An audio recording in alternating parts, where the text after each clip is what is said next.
What's up guys, in this video I'm going to show you what to check if your engine is dying while you're cutting or if it's just running poorly. I'll put a link down in the description to some other videos that I've already made if your engine won't start on your mower, what to check. But let's get started on this one, but do me a favor real quick, hit that like button and hit that subscribe button. Now this video is going to be helpful whether you have a commercial mower, residential mower, a fuel injected mower, or a carbureted engine. We're going to discuss some of the differences and we'll show you what to look for. So guys, before we can diagnose what your issue is, we have to lay a foundation. Just like if you're building a house, you got to lay a good foundation to get started. All right, first thing you need to do on any mower, no matter what situation, if it's running poorly or dying while cutting or running, is you need to first check that you have a good battery. And these batteries don't last long, guys. It's not like a car battery. Some of them last 6 months, some of them might last 5 years. You're lucky if you get 3 years out of one. You can use a tester. I've done other videos on that. Make sure you have a good, fresh, clean battery. This is also a very common issue of why mowers get brought in, a battery. Good, clean, tight connections for the battery. All right, and then you're also going to need to check, if you can, use a multimeter. I've made a video on this. Check your charging system. So we're laying a foundation for any type of engine running problem that we're having. Got to make sure your battery's good and your charging system is good. Next up is you need to make sure you have good, clean, fresh fuel. If it's been sitting for a while, chances are your carburetor's gummed up. You might have a fuel pump gummed up, but you need to check that you have good, clean fuel all throughout the lines. And while you're checking that fuel, you may even, if it's been sitting a while, you may even want to drain all the gas out of everything, blow the lines out, drain the tank, put fresh fuel in it, purge it, and then, or prime it, and then try. This is, again, we're laying the foundation before you do anything of getting an engine, unless it's just something obviously wrong. You're trying to diagnose why it's running poorly or dying. This is just one thing you got to cover. Also check to make sure you don't have any kinked lines. Also check this hose here. This is a fuel pump that runs off of the crankcase pressure. So if it has a line, a crack or a hole in it, or if this is missing, the fuel pump is not going to be able to pump fuel to the carburetor. Now, EFI engines have these as well. But these EFIs, while we're talking about, this is specifically for the EFI models, you have two fuel pumps. This one here is just like on a regular carbureted motor. It's running off the crankcase pressure to pump fuel from the tank over to the high pressure fuel pump, and these are expensive. So you have a high pressure fuel pump here, and that's what the EFI is needing. So that high pressure fuel pump is one component that will possibly give you problems on a fuel injected motor, but you can completely avoid it with a carbureted engine. All right, so now that we've covered the fuel issues, just go ahead and make sure you have a good, fresh, proper sized spark plug. This is not the spark plug for this engine, but you want to make sure that you have the correct spark plug, and you can also take them out and get a good understanding of what's going on. The spark plug is probably one of the best ways to tell what is going on with your engine. And there's charts you can find that'll show you different colors and things like that, different characteristics on that spark plug that'll kind of give you let you know with physical evidence what's going on with your engine. And I just wanted to go over all that, lay down that foundation, that way we don't have to cover it every time we bring up the next topic. And the first topic is going to be that the engine's cranking up and it's running, but it slowly starts to die. You need to pay attention to how it's dying. Is it dying slowly, like spitting and sputtering, and then dies, or is it just dying instantly? So let's go over the issues if it's spitting and sputtering until it stops running. And just to clarify what I mean by engine dying slowly versus instantly, I'm not talking about how soon the engine dies from when you initially started it, not the runtime of the engine. I'm talking about how long the process of the engine dying takes. Is it sputtering, hesitating like this one here, or does it die instantly as if someone just shut off the key? So if it's running and then it's spitting and sputtering and slowly dies, that tells me it's most likely a fuel issue, because it'll start to run on vapor, and the fuel pump sometimes may not be able to keep up in case there's a kink in the line. So one, make sure you got fuel, make sure it's not clogged, it's not kinked.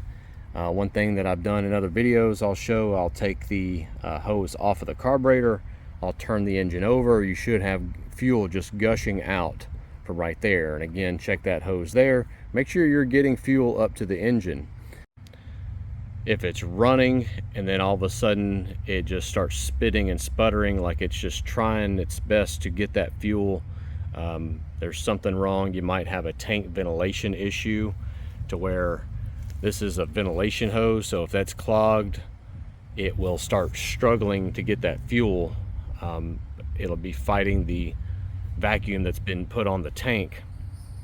And then another thing is some tanks might have a ventilated cap. That cap might be the issue. Just want to make sure your tank is ventilating. And also a pickup tube, or like at the bottom of this, it might be just clogged, where it lets a little bit of gas in to fill up the whole fuel line as it's sitting, and after you run for a few minutes, you're basically burning all the gas that was already in the fuel line, but the demand for the engine can't keep up with the restriction that's in that fuel line. So make sure those are all clean.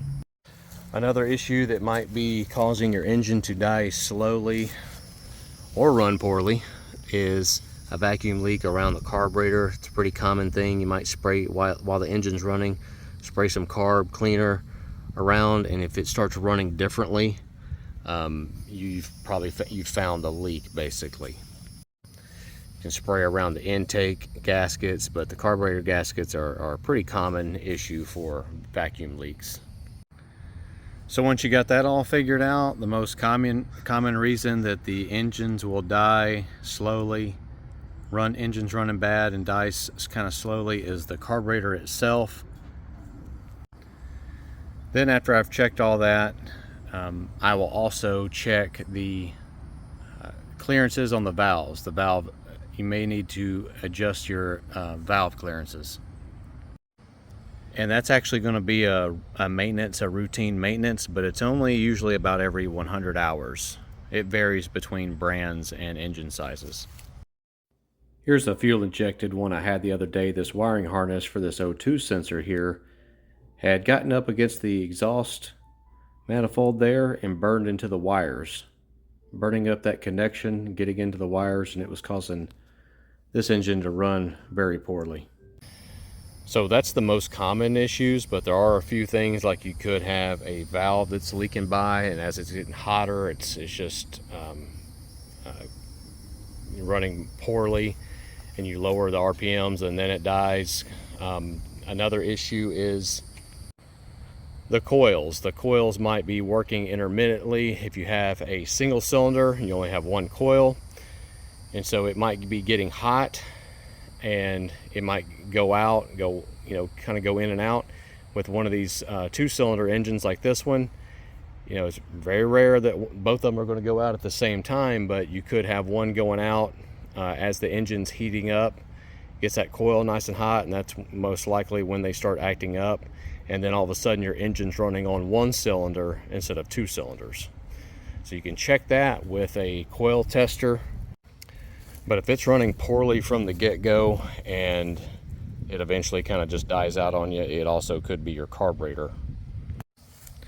Now, if your mower engine is dying instantly on you, that is usually an ignition problem. Again, we've already laid the foundation. You've got a good battery, and you know the charging system is working, because that is a very common issue for it dying instantly. And let me explain why.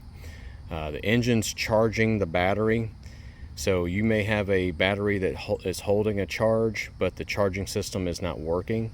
And so as you're cutting, especially those units that have an electric PTO clutch, that battery is constantly having to keep that clutch engaged, as well as we have to run the ignition coils, and the fuel shutoff solenoid that's on the bottom of the carburetor is needing constant draw from that battery.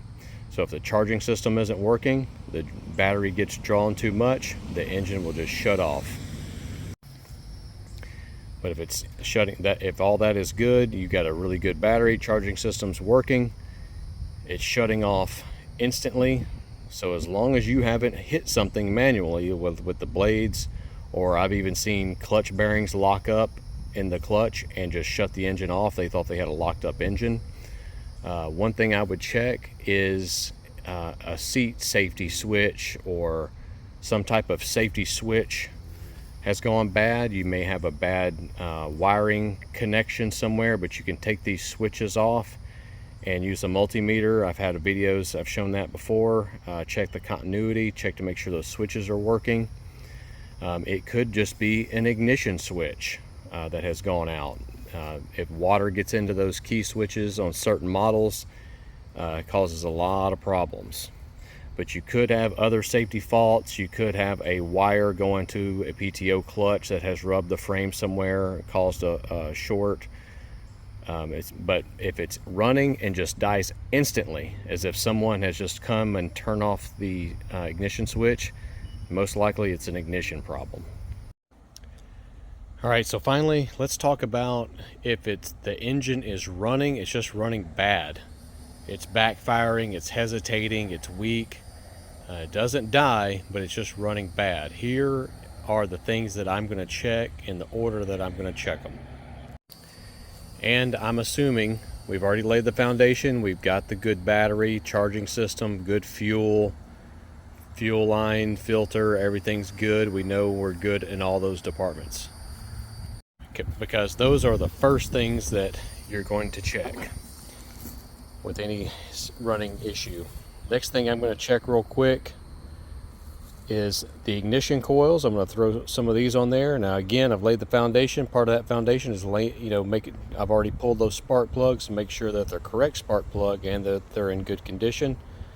But I'm still having some issues, so I'm going to pop on some ignition coil testers.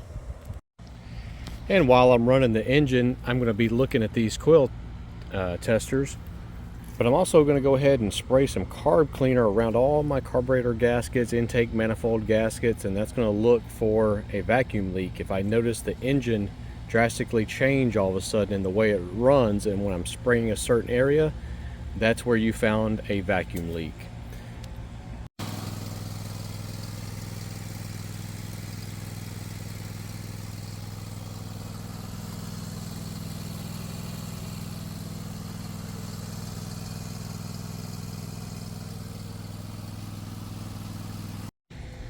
So no problems found with the coils, or no vacuum leaks found. So now it's time to pop these covers off, and we may notice a rocker arm too loose, but I'm going to check the valve clearances on both cylinders. Once you've confirmed your valve your valve clearances are within spec, the next thing to do is a leak down test. Now, a leak down test is great. I've done videos on this before, but basically you're pressurizing the cylinder with the cylinder at top dead center, and you're looking for any leakage by the intake valve, the exhaust valve, piston rings. If I feel a bunch of air coming out of the throttle bottle here, I know it's the intake valve. If I feel it coming out of this exhaust, I know it's the exhaust valves leaking by. You just got to get this engine at top dead center, and also I'm feeling right there out of the dipstick tube, any leakage out of the through the crankcase, through the piston rings. And on water-cooled engines, this will also tell you if you have a head gasket leak. You'll see bubbles in the antifreeze. So guys, that's how I diagnose an engine that's dying after it's been running, or if it's just running badly. Once you lay down those foundation checks, normally that will solve most of your issues. If it doesn't, hopefully this video has helped you figure out which way to go, whether you want to take note. Is it dying really quickly, instantly, or is it struggling, dying it slowly?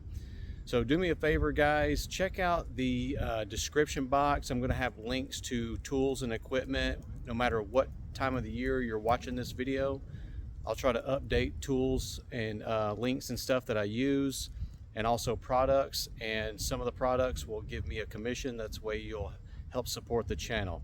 But do me a favor real quick, hit the like button, also hit the subscribe button. Check out some of my past videos where I've gone into more depth and detail on some of the repairs that hypothetically we needed to do to this mower. So anyway, thanks for watching, guys. I'll see you next time.